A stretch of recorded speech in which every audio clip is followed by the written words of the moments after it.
Tienes un coche sin etiqueta medioambiental y no sabes qué hacer con él, no sabes si venderlo, si echarlo a la basura, al desguace, si llevártelo al pueblo, sacarlo de la ciudad, no sabes qué hacer con él. Pues en este vídeo te voy a explicar paso a paso, para todos los públicos, apto para cualquier ciudad española con zona de bajas emisiones. Desde cualquier barrio popular con las típicas calles estrechas de centro histórico y con poco aparcamiento hasta las ciudades medianas con cámaras y multas automáticas. Te voy a contar qué es lo que puedes hacer hoy, qué papeles necesitas y cuánto te la estás jugando. Y sobre todo, cuánto te compensa convertirlo en vehículo histórico. En España ya sabéis que convivimos con zonas de bajas emisiones, sobre todo desde hace unos años atrás, y estas dependen de los ayuntamientos. Así que cada zona de bajas emisiones es de su padre y de su madre. No hay ninguna que sea igual que otra. Algunas multan a más coches que otros incluso. Es decir, no hay una zona de bajas emisiones general para todo el mundo. La ley nacional exige que los municipios de más de 50.000 habitantes y alguno de más de 20.000 con problemas de calidad de aire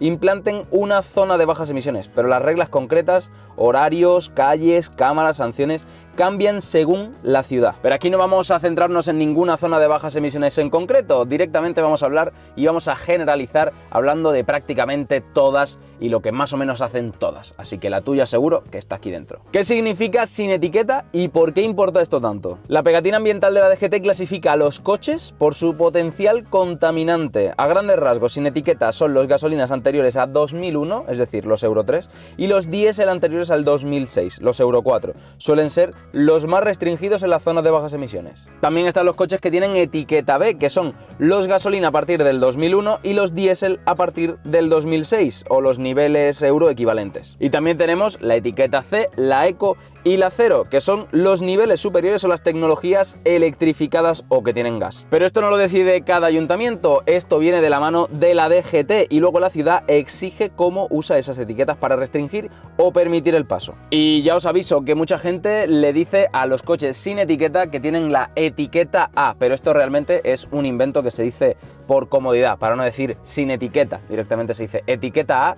Y es una etiqueta fantasma, porque realmente ni existe, ni la venden, ni se la puedes poner a tu coche. Si quieres saber dónde están las zonas de bajas emisiones porque tienes un coche sin etiqueta o con etiqueta B, que ojo que empiezan a haber restricciones para esta etiqueta, pues puedes meterte en la web oficial que te voy a dejar en la descripción, donde vas a ver todas las zonas de bajas emisiones explicadas una por una, con el mapa puesto de qué zonas realmente se delimitan y así no tener pérdida ninguna y saber dónde puedes entrar y dónde no. Pero bueno, si has entrado a este vídeo significa que tienes un coche sin etiqueta medioambiental y quieres saber qué vas a hacer con él, porque realmente es interesante ver qué puedes hacer con él, venderlo antes de que se devalúe más, puedes tirarlo al desguace que a lo mejor te dan algo más, puedes llevártelo al pueblo y usarlo allí que allí no hay ningún tipo de restricción. Pues vamos a ver escenarios reales. Lo primero que se te vendrá a la cabeza es venderlo. ¿Pero a quién se lo vas a vender? Pues a particulares que vivan fuera de las áreas con zonas de bajas emisiones estrictas, es decir, zonas rurales, fuera de las grandes ciudades y donde no haya problema de contaminación. ¿Y cuándo compensa vender un coche sin etiqueta? Pues realmente compensa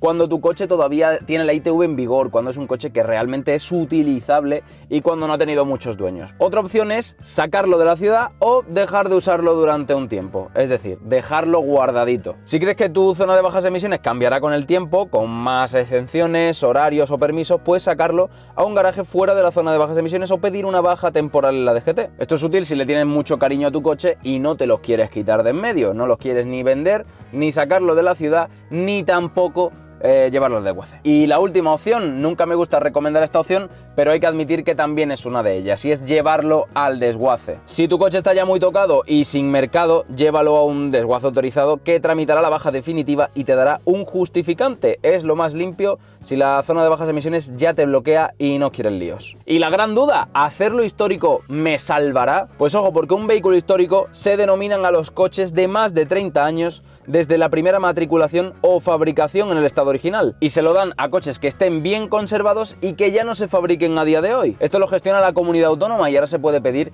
muy fácil este trámite para convertir tu coche a histórico, así que quizás sea una de las mejores opciones si tu coche tiene más de 30 años. ¿Y mi coche histórico podría entrar en una zona de bajas emisiones? Pues sí, lo más seguro es que sí se te permita entrar. Por ejemplo, en Madrid estamos muy acostumbrados a ver coches históricos entrando al centro, incluso aparcando en las zonas azules y verdes, aunque no sé yo esto cómo de legal puede llegar a ser, pero pero sin ningún tipo de problema puedes acceder al centro de la ciudad para hacer concentraciones o lo que quieras. Una de las mayores limitaciones que tienen los históricos es que solo los puedes utilizar durante 96 días al año, pero aquí viene una cosa importante y es: ¿quién realmente controla esto? Y si tu coche todavía no tiene más de 30 años, mucho ojo, porque también lo puedes convertir a gas, a GLP o a GNC. Esto dependerá mucho de la tecnología que quieras elegir. Esto, por supuesto, implica un proyecto técnico, una ITV y una homologación de la reforma. No es solo ponerle un kit y ya. Todo, por supuesto, tiene que quedar en papeles, bien homologado y que todo esté atado y sin problemas. Date cuenta que estamos llevando un depósito de gas en el coche, algo que tiene que estar bien atado. Si le quieres instalar gas a tu coche, en algunos casos es una conversión legal, homologada y bastante fácil, que puede mejorar el distintivo y tener así la etiqueta eco. Mucha otra gente lo que hace es instalarle un motor eléctrico al coche, pero esto requeriría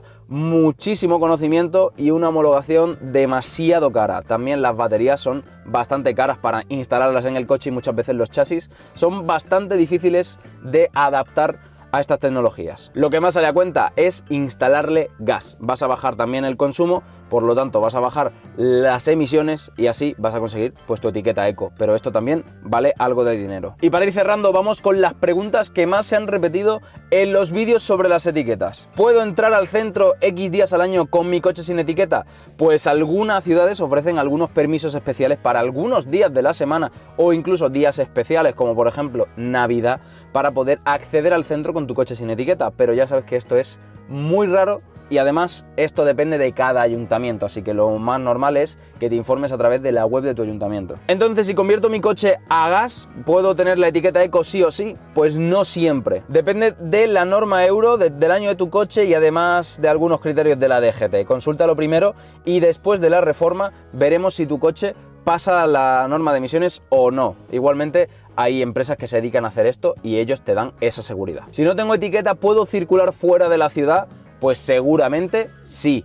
Ojo, porque hay muchas carreteras nacionales que pasan por zonas de bajas emisiones también, pero esto es más raro de ver. Igualmente, puede circular por cualquier sitio, menos por una zona de bajas emisiones. Así que si en tu ruta hay alguna zona de bajas emisiones, simplemente míralo en el mapa que te he comentado al principio del vídeo, que te dejo en la descripción, para estar seguro y evitar multas, que es lo más importante. ¿Me compensa hacer mi coche histórico si voy a utilizarlo todos los días? Pues lo más seguro es que no. El histórico suele entenderse como un uso ocasional y además no todas las zonas de bajas emisiones dan vía libre total a los históricos. Te repito lo mismo de antes, mira la web de tu ayuntamiento para estar seguro de estas cosas. O más fácil aún, pregúntale a ChatGPT, que él lo sabe todo. Ahora te toca a ti decidir, ¿vas a venderlo, vas a convertirlo en histórico o directamente lo vas a tirar y te vas a comprar un coche nuevo? Mucho ojo, porque ahora con el tema del plan MOVES, si achatarras tu coche, te van a dar más dinero en ayudas para poder comprar un coche que sea electrificado, es decir, con etiqueta cero, y así poder acceder al centro olvidándote por completo de todas estas normativas, que ya sabéis que son un verdadero calentamiento de cabeza y sobre todo calentamiento de bolsillo, que también es bastante importante. Esto ha sido todo por hoy. Yo soy Pedro, esto es Motor 22 y te animo a que me dejes por los comentarios qué te parecen todo este lío de las etiquetas, aunque yo ya sé lo que me vais a decir y que opináis exactamente lo mismo que yo. Nos vemos en el siguiente vídeo. ¡Hasta luego!